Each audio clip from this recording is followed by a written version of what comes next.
Hi guys, Tim Beal from Topper again, home of the WOW RO system.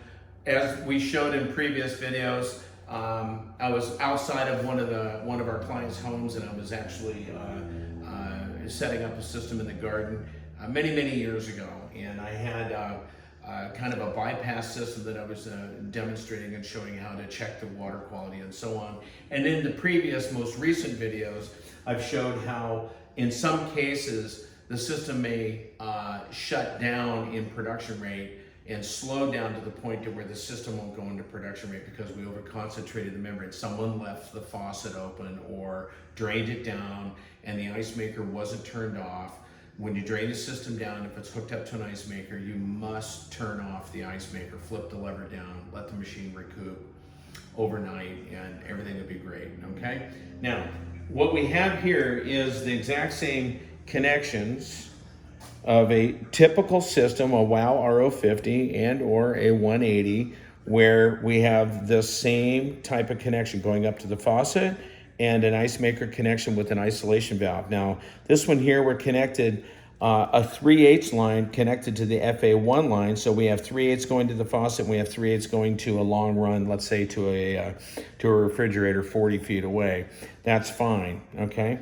And here we have it connected to the FA2 line, which everything is 1/4 inch, and this would be shorter runs to the refrigerator. Now, if you don't want to tee off the 1/4 inch line for that ice maker, you could access the same 3/8 inch line and then just have a ball valve, an isolation valve coming out of the FA2 line, and then you run over to the refrigerator. That's totally optional. Same thing here, in this case here, where we're using the FA1 line, 3/8 all the way around, you have an accessible port, which is common inside the manifold. These are two common ports. So you can use either one simultaneous or tee off of either of the independent lines. Okay, now, we talked of this bypass earlier where I had a single line coming out of the SQ port. Well, as you can see, we have something online here where we come off of our SQ port with a tube to a ball valve that drops in and tees into the waistline. So all you have to do is watch the waistline and the faucet, and you can adjust that flow and turn the system back on and flush the membrane manually. So this is in our shopping cart. We are selling this as an auxiliary item.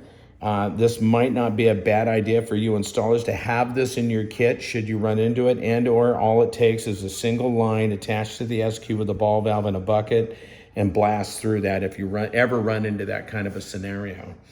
For the 180 versions of the WOW product, I highly recommend that this get installed because you're going to be in a commercial application and you may end up in a scenario where the system was drained down, you locked up the membrane, primarily because you did not size the storage reservoirs properly and you need to add storage tanks. So the system went dry for a period of time, and of course you've got a very upset client on your hand. He's run out of water for his coffee, and of course they've been instructed by you to bypass and go tap water, which nobody wants tap water in their coffee.